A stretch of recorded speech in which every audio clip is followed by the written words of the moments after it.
Hello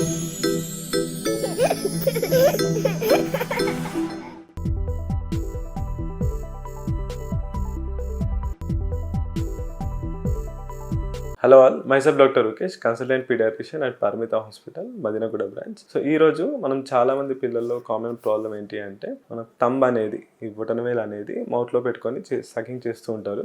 దీన్నే thumb sucking అంటారు. So దీని గురించి ఒక చిన్న వీడియో తెలుసుకుందాం. సో ఫస్ట్ ఏంటి అంటే థంబ్ సకింగ్ అనేది పిల్లల్లో 1 year లోపు ఉన్న పిల్లల్లో స్టార్ట్ అవుతుంది. సో థంబ్ సకింగ్ చేయడం వల్ల పిల్లాడికి ఒక సెన్స్ ఆఫ్ సెక్యూరిటీ లాగా ఫీల్ అవుతారు. సో అలా మనకు స్టార్ట్ అవుతుంది. ఫస్ట్ 3 years ఈ థంబ్ సకింగ్ అనేది నార్మలే, దానికి మనకు ఎలాంటి ఇంటర్వెన్షన్ చేయాల్సిన అవసరం లేదు. కానీ ఎప్పుడైతే ఈ థంబ్ సకింగ్ 4 years తర్వాత కూడా బేబీకి ఉంటుందో అప్పుడు మనము దాన్ని స్టాప్ చేసే స్టెప్స్ తీసుకోవాల్సి వస్తుంది. సో ఎందుకు అంటే బేబీకి 4 years తర్వాత అలాగే థంబ్ సకింగ్ చేస్తే బేబీ టీత్ పైన ఎఫెక్ట్ అయ్యే ఛాన్స్ ఉంటుంది.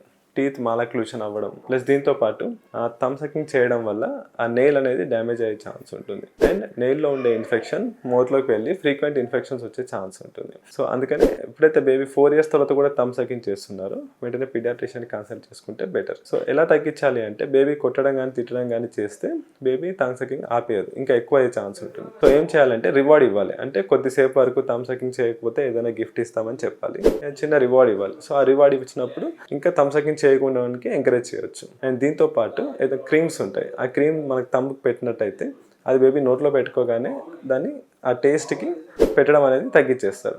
ఇలా డైలీ 2 to 3 times ఈ క్రీమ్ అనేది అప్లై చేయొచ్చు.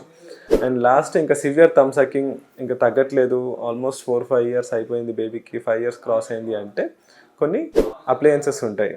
అది థంబ్ గార్డ్ అండ్ పలెటల్ అప్లయన్సెస్ ఉంటాయి. సో అవి పెట్టినట్టయితే మనం థంబ్ సకింగ్ అనేది ప్రివెంట్ చేయొచ్చు. అండ్ ఒకవేళ ఈ థంబ్ సకింగ్ వల్ల మనకు టీత్ ఏమైనా ప్రాబ్లం అనిపిస్తే కనుక డెంటిస్ట్ని కన్సల్ట్ చేస్తే సరిపోతుంది. Thank you.